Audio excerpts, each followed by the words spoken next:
Okay, President Trump has made a big announcement today, something that I'm excited about. I don't know whether it has any teeth, but we'll go through that and many other big stories. To help me go through today's news, I have retired Colonel Douglas McGregor. Colonel McGregor, thank you for joining me again. Oh, sure. Good to be with you. A lot going on. I want to get into Russia and Ukraine. I want to get into the use of the military on the border, the use of the National Guard in DC, as well as Chicago and other places. But this morning, there's a big news story out. So early in the Trump administration, Elon Musk and DOGE discovered that USAID was a giant slush fund for war, invading our country with illegals, fake charities, paying high salaries, and more.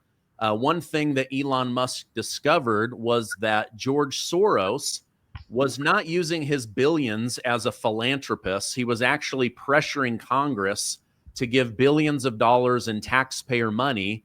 With that, he invaded the country on the border. He was going after the judicial system.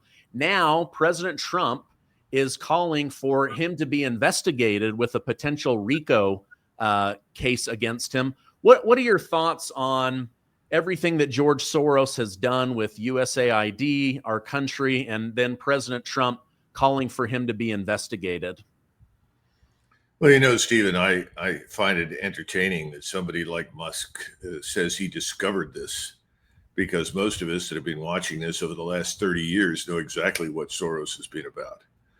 Soros's Open Society program has invested $27-30 billion in doing everything that is possible to ultimately destroy Western civilization. Open borders, bring in tens of millions of people from Africa, the Middle East, Southwest Asia, who are absolutely not coming to Europe or, for that matter, to the United States to quote unquote assimilate, unless we want to say they're coming to quote unquote assimilate us, in which case that would be accurate. So this is not really news. Soros is an exceptionally brilliant man. The one person who springs to mind who is of equal intelligence and equally committed to the ruin of the West is Lenin.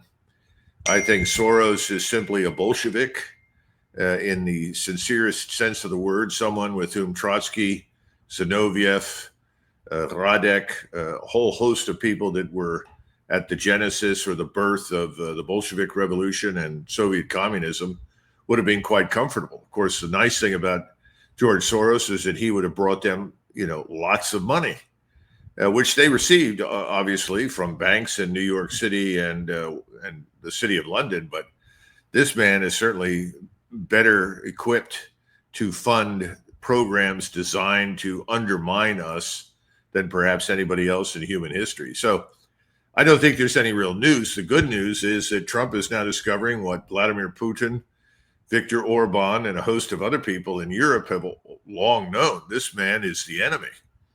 If you're going to pick somebody that you want to go to war with, I think Soros, his confederates, his organization are all richly deserving of it. Eliminating Soros and his malicious influence would do a lot more for our security than wasting time, money, and resources in Ukraine. In fact, Soros is somebody that loves the whole idea of the Ukrainian war because you're killing off large numbers of Ukrainians for whom he has no use either. And at the same time, you're fighting against the evil Putin, who is the antithesis of the Bolshevik. People don't seem to understand that. We confuse or we conflate Soviet Russia with modern Russia. They're not the same at all. In fact, Putin would be much more comfortable functioning as the prime minister to a czar in the mold of Nicholas II than perhaps anybody else I can think of. So Russia today is much more grounded in the czarist past than it is in the Soviet past. But people get confused on that. So I think what Trump is saying is wonderful. Now, I don't know how you go about this because Soros has enormous numbers of supporters inside the Beltway. You just look at the Democratic Party. They're all aligned with Soros. They're trying to do the things that he wants to do and essentially erase us as a Western English-speaking country that rests on what I would call Christian foundations. Western foundations. And I think it's important to understand nobody in China is trying to do that to us. We got to wake up and smell the coffee. The Iranians aren't interested in doing that to us. The Russians certainly aren't. So who is the real enemy? And, Soros certainly fits the bill. Okay. So Roger Stone told me that, the media portrays Trump as, oh, he just wakes up in the middle of the night and goes bombastic on Twitter. His thumb's going a million miles an hour. Roger Stone said he's always very specific about trying to pull attention to certain things. I have wondered, with George Soros being called in to testify about any connection to Jeffrey Epstein, do you have any reason to believe that Congress will have the courage to ask him anything else under oath about his mischievous behavior with American money and in our country? Yeah. Courage. What an interesting word. Yeah. It's certainly not a word that I would associate with anybody inside the Beltway, least of all Congress. I was trying to think. I think Disraeli, when he was prime minister, once made the observation that courage was the virtue least evident in politics. In other words, it was the last thing that you would see manifest itself. So I don't see any courage. And if you look at the flow of money, we all know that Congress unconditionally supports anything that the state of Israel wants to do. And effectively, that means supports whatever the banking cartels in London and New York City want to do, because they're all bound up together. I wouldn't expect much to happen. I think it would be kind of a circus. He's also very old now, so I'm not even sure that he would show up to testify. Or the excuse would be made that he's infirm, like Harvey Weinstein, with his walker, who can't show up to explain why he tried to rape and molest numerous women in the business, Hollywood. I don't know. I wouldn't expect much to come of it, but I think it's a good thing that it's becoming increasingly obvious to the American public and people in the West who the enemy is. That's a good thing. Will anything be done about it in the near term? I'm skeptical. Okay. Yeah. As soon as I said courage in Congress, I was like, oh, this question just sounded stupid as soon as it came out of my mouth. But I'm hopeful that something will come of this, but I don't know. I don't want to become, I try not to be a jaded person. And at the same time, I don't like to have the wool pulled over my eyes over and over again. You and I have spoken privately and on the show about President Trump using the U.S. military on the border. He's done a lot there. There's been times you have said he needs to go further. What are your thoughts on him using the National Guard to clean up and stabilize Washington, D.C.? And what about using the National Guard to go into some of these other crime-ridden cities? Well, to go back to Roger Stone's comment, Roger Stone's response to you is half right. These are things that are in Donald Trump's mind. I've always said, based upon my limited experience with him, is that his fundamental instincts are good, his intentions are good. Execution is an entirely different matter, and that's where the weakness lies. I have never seen any evidence, I still don't, for any coherent strategy at all, either in foreign policy or defense policy or financially or anywhere else. I mean, this is a man who initially, when he ran for election in 2016, spoke openly about the very precarious nature of the sovereign national debt and said, we've got to do something about it. There need to be massive spending cuts immediately.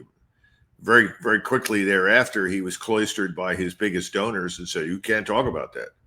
If you keep talking about that, you're not going to get elected. So what have we seen Trump do since he came in when it comes to the sovereign national debt? Well, he's doubled down on all the spending his predecessor did. In fact, one can argue it's even worse now.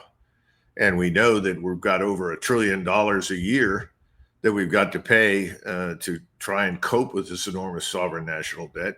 We've got a $7 trillion budget, the largest theatrical production in the history of America, in my judgment, because behind it all, there isn't a lot of content. So let's get back now to your basic question.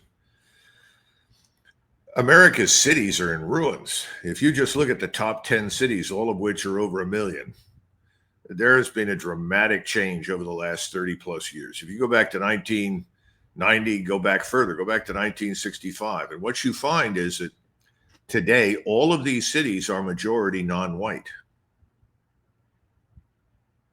That's very important. And that's why you're seeing so much resistance and pushback from the people that are mayors in these cities, people running these cities. They're not prepared to admit that they've taken over and they've grossly mismanaged everything, that they have failed to enforce the law, that the cities that they run are, in fact, in ruins. The public services are appalling. The quality of life there has dropped precipitously. Nobody wants to stand up and take, responsibility for that. So instead they say, well, this man Trump is a fascist. Jeez, what a remarkable statement. What he's done in Washington, D.C. is something that should have happened a long time ago. The problem is, will it make any difference in the long run? And that's the key question. Are you treating the symptoms or are you treating the core disease of incompetence, corruption, stupidity? And let's be frank, that's what we're dealing with in Washington, New York, Philadelphia. Where I live, the area that I grew up in Northeast Philadelphia, was actually a nice, pleasant, modest neighborhood of working class and middle class people who overwhelmingly obeyed the law. It was a place where everybody knew who the policemen were.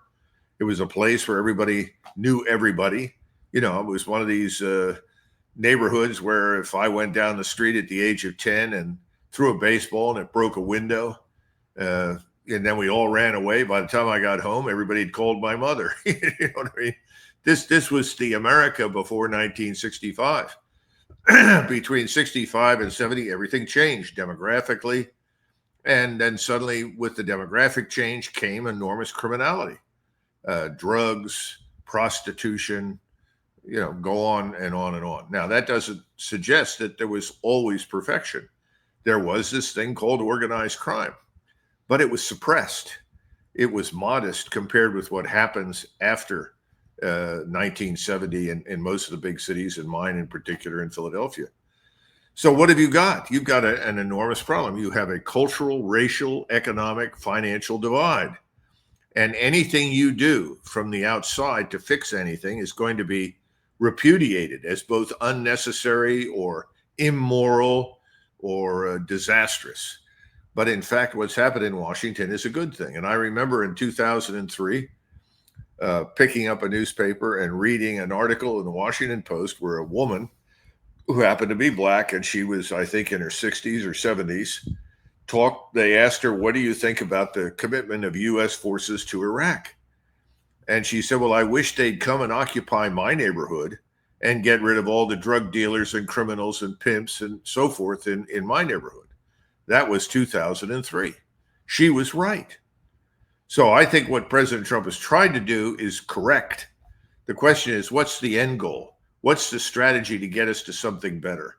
And one of the things that has to be considered for Washington, D.C. as our nation's capital is to place it under federal control. We need to redraw some of the boundaries and make sure that what we call the capital of the United States is in fact a gleaming example of what the rest of the nation should look like. And that probably means removing everybody that currently governs Washington, D.C., because they're a catastrophe. Nobody wants to step out and say to them, well, you're a racist, you're a bigot. No, I'm pointing to fact. They could all be purple. They could be Martians or Venetians. I don't care. They're wrong. And they've done a terrible job. They're corrupt. They ought to be removed. That's the bottom line. Where are we headed with this? Just going in for the National Guard with a few months, you'll suppress it. You may drive some of it out, but you're not fundamentally changing it unless you have a plan to fundamentally change it. That means I would place the District of Columbia entirely under federal law and federal authority. Did you know a dangerous amount of microplastics are now being found in our water, food, bloodstream, even our brains? These tiny plastic particles, often invisible to the naked eye, carry toxic chemicals like BPA that disrupt hormones, damage DNA, and inflame our organs. They affect everything from metabolism to fertility, and have even been linked to cancer, neurological disorders, autoimmune disease, and developmental issues in children. The worst part, there's no way to avoid exposure. It's everywhere. But there is a way to fight back, and it starts in your gut. Your gut is your first line of defense. A healthy microbiome can bind to and break down microplastic toxins before they poison your cells. But if your own gut is compromised, those toxins sneak right through, wreaking havoc on your immune system, energy levels, digestion, skin, even your brain. That's why we're healing our guts through kimchi. Now, kimchi restores the gut flora in your gut. Because in a world full of plastic, your gut needs to be bulletproof. Today, you can get an exclusive offer by clicking on the link below, or you can use code Gardner to get 25% off your order. For an even better deal, call my friends at Brightcore right now to get up to 50% off your order and free shipping. This stuff is great.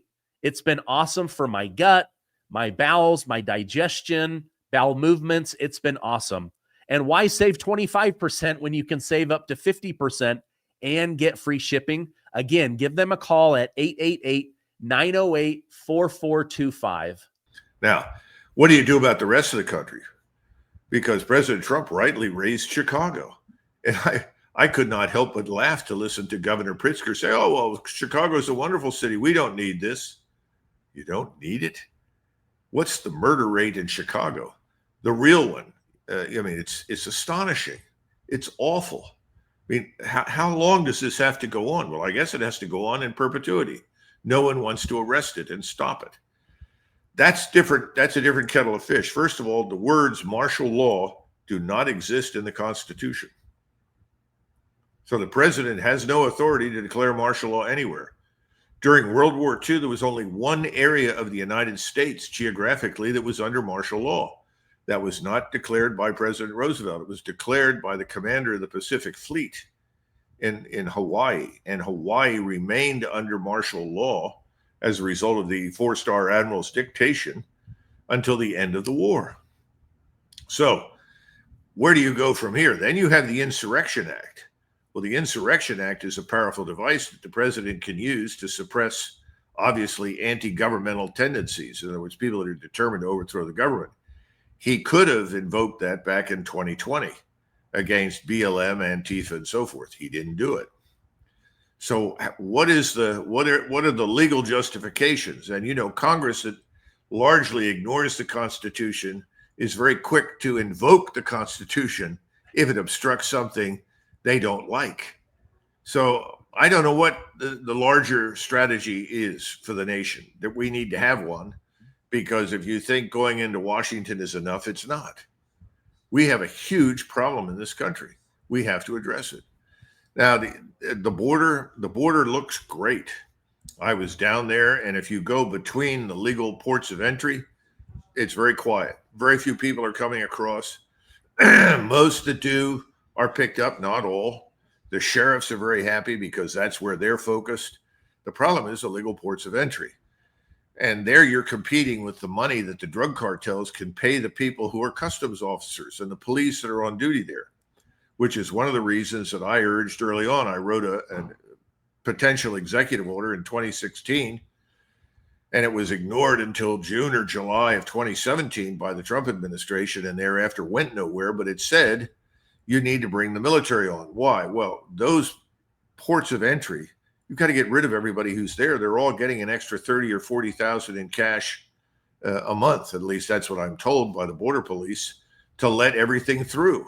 Now, when we say everything, what are we talking about? Human trafficking, drugs, and cash. There are trucks full of cash that are coming from inside the United States back down into Mexico to feed the cartels. And I'm told they're just driving right through the legal ports of entry, because these are the things that the customs officers are being paid to let pass. Well, move them out and then rotate military personnel through these points. That's what we did in Germany during the Cold War. I served on the border with East Germany and the Czech Republic, or what was then called Czechoslovakia.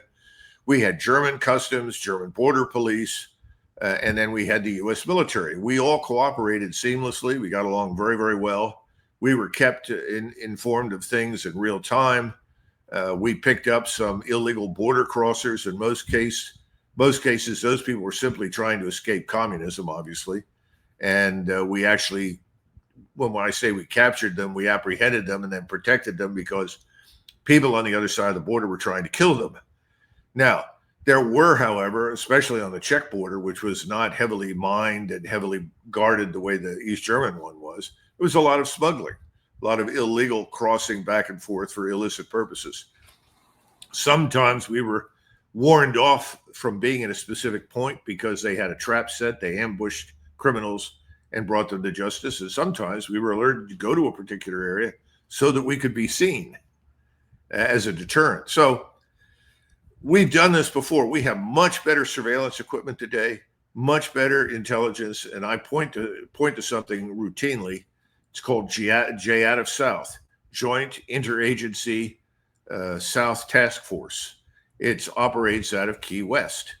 It is a brilliant organization that knits together the police, the United States Coast Guard, the Navy, everything, federal law enforcement agencies, and intelligence is passed through a cell where information that is sensitive but necessary for the apprehension of criminals or for the monitoring of criminals is moved from one side of the wall, which is highly classified, to the unclassified side in a way that does not jeopardize the sources for the intelligence that we have. It's a good model. That model needs to be implemented on a routine basis all up and down the border on both coasts. And I would argue increasingly on the Canadian border, particularly up in Washington State and over by the Great Lakes, because that's where we see a lot of the same criminality and illegal border crossing. The point is, this hasn't happened. We need a larger national strategic approach, and I just haven't seen it. But for that matter, we need a national industrial policy. We need a national focus for energy, for precious metals. And when I say precious metals, I'm not just talking about gold and platinum. I'm also talking about your rare earths, all these things. Where there has to be a national framework for those kinds of things.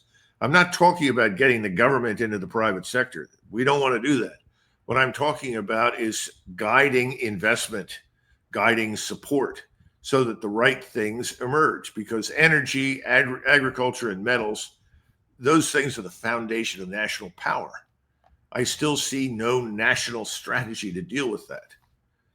And that's what I keep looking for. And that's my great criticism. Without a national strategy, any road will take you to where you want to go. Okay. Interesting.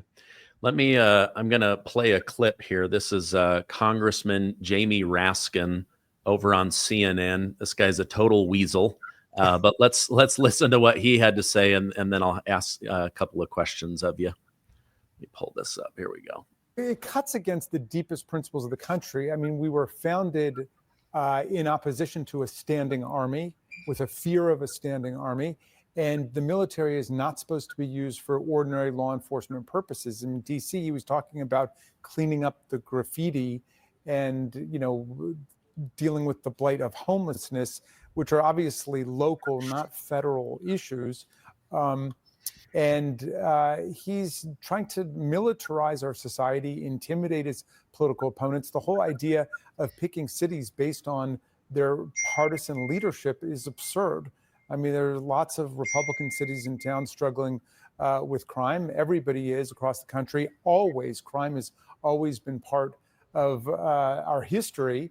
And yet crime is down. In DC, for example, it's at a 30-year low. It's down in Baltimore. It's down in Chicago. But the point is that in our system of federalism, the different branches of government and the different departments of government are supposed to work together. If Donald Trump thinks he's got some great ideas for Chicago or Miami or Houston, Texas, or whatever, he should call a summit for the White House and say, hey, here's some ideas where the feds can work together with states and localities, not have a series of rolling National Guard invasions of people's cities. All right. So I don't understand how the Democrat Party takes this line of defending criminals, defending illegal immigrants. We'll see here in a minute saying that he's using the National Guard to intimidate local law-abiding citizens. Like, crime has always been part of our past, therefore just let criminals do what they want. Like, I don't understand this thinking. Well, Raskin is a Sorosista. He and George Soros are fellow travelers. He's very comfortable with all of that. I think that Raskin is confusing apples with oranges. First of all, he doesn't know the history of the country and how often the military has been used internally. So that's not a new development. This thing called posse comitatus is usually raised, but the point is that posse comitatus does not prevent the military from being used on the borders. It prevents it from being used as police inside the country. That's not really what the National Guard was sent in to do. Secondly, the National Guard is not the regular armed forces. The National Guard, these are citizen soldiers. And they're doing things that, frankly, the government in Washington should have done. If he wants to protect graffiti that is offensive and destructive, if he wants to protect massive drug use on the streets of Washington, if he wants to protect people who are committing crimes that are simply not reported or are now being ignored, because a lot of that data today isn't reported or ignored. We've seen that with the FBI statistics. They were not over the last administration. I don't know what they are right now, but certainly during the Biden years, they were not accurate by any stretch of the imagination. Anything he says, you have to understand that he really hates most of the things that you and I would revere, admire, and support as Americans. So tragically, I don't think there is much common ground between us and Raskin. And his enemy is anybody who is going to disturb the status quo. And he likes the status quo. He did not like the United States that existed 30, 40 years ago or 50 years ago. That was something he hated. So he's much more comfortable now with essentially the decline, the degradation, and the degenerate quality of our cities. I don't share his views. And so I support what Donald Trump is doing. I simply would like to see the strategy, a coherent strategic approach to the whole thing across the country. And I think it's always best if you brief people, if you give a presentation. This is what we're going to do. The next 30 minutes, I'm going to explain why and how it's going to be done. We haven't had that. You should always do that. That's standard operating procedure in the professional military. And I think it should happen if you're the chief executive. And he doesn't have to do it. He can have whoever is appointed to oversee and supervise it do it. But everything should be presented to the American public in a way that defeats the attempts by Raskin and his friends to characterize whatever you're doing as something evil, wrong, morally repugnant, which is what he's essentially going to say about anything that Donald Trump or you or I support. Yeah. It's amazing how Trump says one thing and they immediately take the opposite, right? Like criminals are bad. No, we've got to fight for criminals. We should get illegals out. We got to keep them in our country. It's like they just immediately take the opposite position. CNN's host, what's her name? I just had a brain fart. CNN's host, Abby Phillips.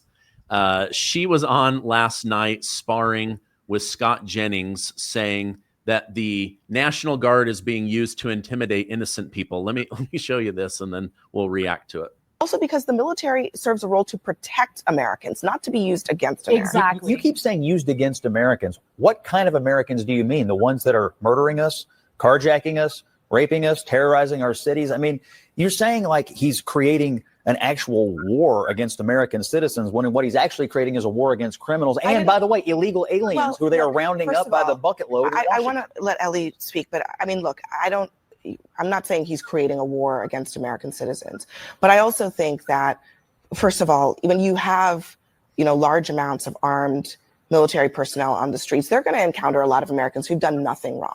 And those Americans have rights, as do the Americans who have done things wrong, just to be clear.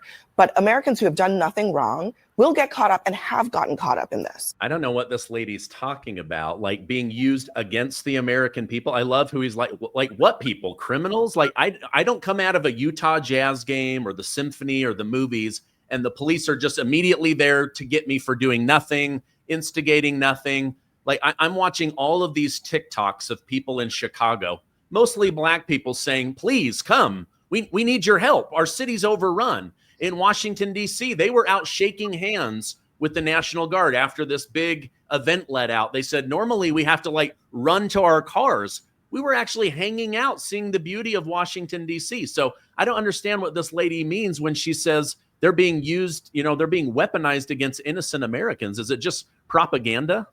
Well, she's trying to yell fire in the theater.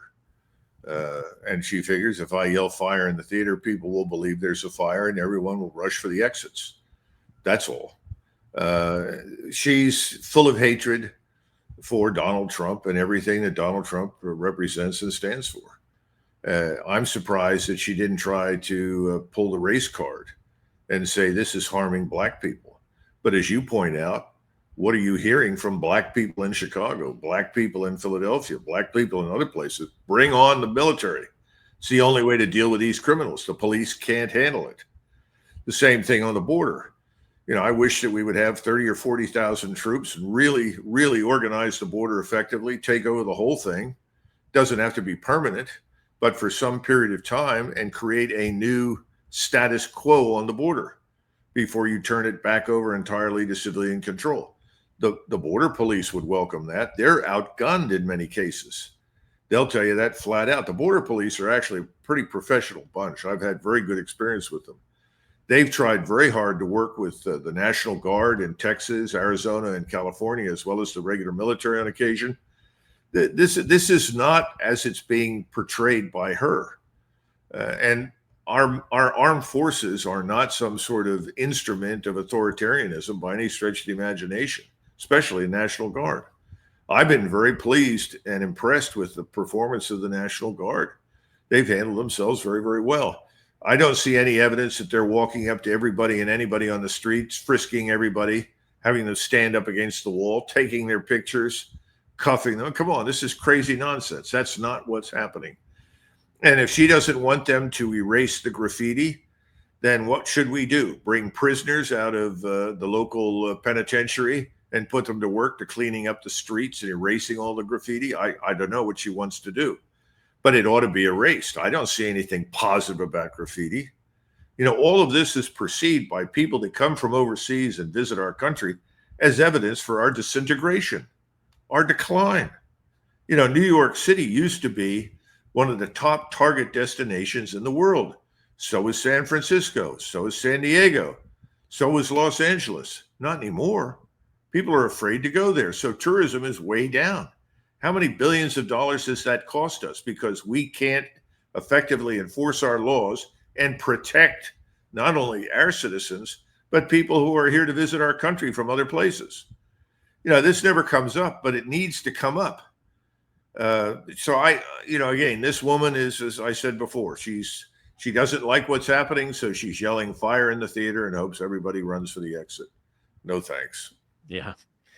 All right. I want to ask you about Putin and the Russia-Ukraine war and President Trump's invitation to visit Moscow. But before that, you, Natalie Brunell, Judge Andrew Napolitano, you guys have a big summit coming up down in Texas. Tell my audience about this. Well, this is the first of its kind that we decided to support. It's a nonprofit organization we founded called the National Conversation. What we tried to do is put together a panel, and we have a moderator. Her name is Dr. Olga Ravazzi, a very interesting woman who's taught at the collegiate university level, has an interesting background, speaks multiple languages. She is going to be raising the questions initially with us. And this is a 2-hour session. It starts with an hour reception and then 2 hours where we sit on a small stage at this Frontiers of Flight Museum in Dallas. And the audience of about 350, that's what we think we can handle right now, will have the opportunity to then answer the questions too. They can speak and say, this is our view. You just said this is what we think. Now, we can't spend 30, 40 minutes on every question. So there'll have to be a cutoff. But what we want to do is interact with the audience. We want the people that are sitting there who are American citizens, for the most part, I think overwhelmingly, to express their views. We want to know what Americans think. You're asking all the right questions right now about what's going on in Washington, D.C. And you're listening to a variety of responses. A lot of people don't know that the words martial law don't even exist in the Constitution. So they think President Trump is declaring martial law. No, he's not. That's not happened at all. He can't do that legally. They don't understand the difference between that and the Insurrection Act. These are the things that need to come up for discussion. That's why the judge is there, because he's the final authority on the legality of a lot of this. And like a lot of us, he's also frustrated with the degree to which people ignore the Constitution. Now, Natalie Brunell is a brilliant financial analyst. She's done a lot of excellent work on digital currency, especially Bitcoin. She's got a sharp mind. I'm beginning to see her show up on Fox and other mainstream places, which I think is a blessing. That's why I wanted her there, because I think she can give us some good insights in this setting on where things are really headed financially in the country. And that doesn't come up for discussion enough on the mainstream media. You know, Nassim Taleb gets in trouble because he says the real reserve currency now is no longer the dollar, it's gold. You know, we are de-dollarizing. Well, what does that mean? Does the average American understand what that means? That needs to be addressed. And then I'm trying to cover the foreign and defense policy issues to the extent that I can, and help people understand that just because you spend $500 billion in defense doesn't mean that you get $500 billion return on your interest. You know, you can spend a lot of money and then you find out you bought the wrong things. The force isn't really very good. It's not properly organized. It's not modernized accordingly. So then why are we spending all of this money? I mean, these are the things that have to come out for discussion. And Dr. Ravazzi is the perfect person to moderate this, because in addition to being attractive and intelligent, she's tough, which means she'll cut it off when it needs to be cut off so we can go on to the next topic. Anyhow, if we're successful and this thing can be financially supported, then we will try to do this every 90 to 120 days in a different city across the country. And that's what we'd like to do. So we don't know where we'll go next. It could be Portland, Oregon. It could be Charlotte, North Carolina. It could be, you know, Tampa, Florida. Who knows? But that's what we'd like to do, and get a cross section and get a different set of views. And as you warned before this will not be Jerry Springer hour. So people that come to this don't need to worry about that. Yeah. Well, if you guys want to learn more, you can check out the National Conversation. You can snap this QR code. I appreciate you guys putting that on. In our final minutes together, you and I have privately talked about believing that Trump genuinely wants to end the Russia-Ukraine war. He's up against NATO, and there's a lot of things getting in the way of this. What were your thoughts on inviting Putin here? And would it be bad for President Trump to go to Moscow, as they've invited him to come there? As a general observation, whenever you bring the leader of Russia and the president of the United States together, that's a potentially good thing. At least it creates the opportunity for President Trump and his team to meet with President Putin and his team for a frank exchange of views and opinions. I think that President Trump has concluded a number of things. Number one, he can't end this war. He just can't do it. He made a lot of foolish statements when he was running for office, and it's taken him over 6 months to figure out that this is a very complex matter. And for the Russians, this is an existential threat in Ukraine. They couldn't ignore it. They had to do what they've done. And I think he understands that. The bad news is that then, you know, he makes an announcement that he's going to supply strike weapons for deep attacks to the Ukrainians. Obviously, with some restrictions. I don't know what they are, but they're supposedly the same ones that he applied to MLRS or ATACMS, Army Tactical Missile Systems. They're talking about 3,000 of these weapons. Well, this isn't going to change the war. That's a waste of time, money, and resources. The war is done. It's won by the Russians militarily. The only thing the Ukrainians continue to do is withdraw and die, or die before they can withdraw. The Russians are now operating on the other side of the Dnieper River. They're closing in on Zaporizhia. We don't have a map, but if you look at the map, the southern part of Ukraine is very definitely in their grasp, and there's no reason for them to stop. They don't want to refight this war. So they want an ending to it, but they want an ending to it with guarantees. Now, President Trump, I think, misinterpreted the word guarantee from the Russians. For the Russians, that means something like Austria. Austria will no longer engage in anti-Soviet operations. In other words, it's separate and distinct. It'll have a limited military capability, but that capability is only adequate for defense of Austria's borders and nothing more. The Russians will have a representative in Austria on the National Security Council for, I think it was there for 20 years, to ensure that the provisions of the neutrality agreement were followed and implemented. That's the sort of thing that I think the Russians are concerned about. The Russians do not want any NATO troops on the ground in Western Ukraine. That's an impossibility. If they go in there, they'll be destroyed. Russia will consider that an act of war. That's why they're in Ukraine right now. They don't want a NATO presence there because the NATO presence has been absolutely hostile to them. They're not prepared to watch their cities attacked and their citizens killed, maimed, or mistreated. And that's essentially the foundation for the intervention. We don't seem to completely grasp that, or maybe President Trump doesn't understand what the word guarantee means in the Russian sense. And I think if it's explained to him that he will be happy to sign on for a neutral Ukraine. I think it's very clear to him that Ukraine cannot be a member of NATO. Now, the funny thing is, I think NATO is on its last legs, Stephen. I don't see that surviving this entire event. It's an empty facade. And the president of Poland has now spoken and said there will be no Polish troops on the ground in Ukraine, period. Now, Poland is on the border with Ukraine. Poland is a key player. In other words, Poland has strategic interests in what happens in Ukraine, just like Russia. And it's made it very clear we're not going to get involved in this. Now, they did have, under the previous president, some Polish troops on the ground, and a couple of thousand of them were killed. And I think they discovered what was happening in Ukraine and decided this is not what they want. They've also got a few million Ukrainians in their country they would like to send home. The Slovaks, the Hungarians have a similar attitude. I think we're going to see that among the Romanians as well.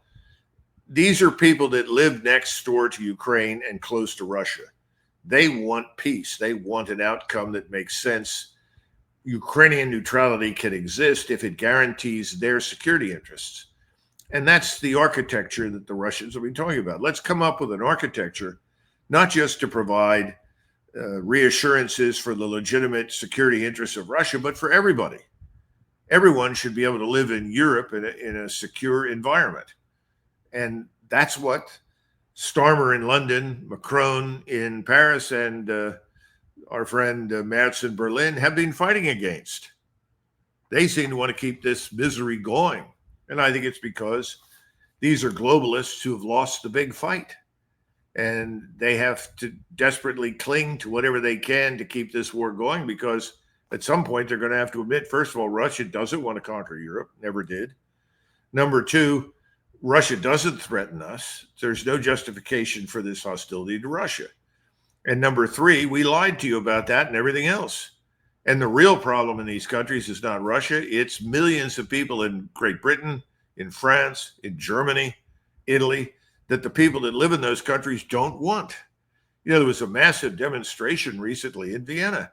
And, you know, Germans and Austrians, like Dutch, Swedes, Danes, they don't demonstrate very often, Stephen. That's not their nature. And they went out and demonstrated, and they said, no more importing, start deporting.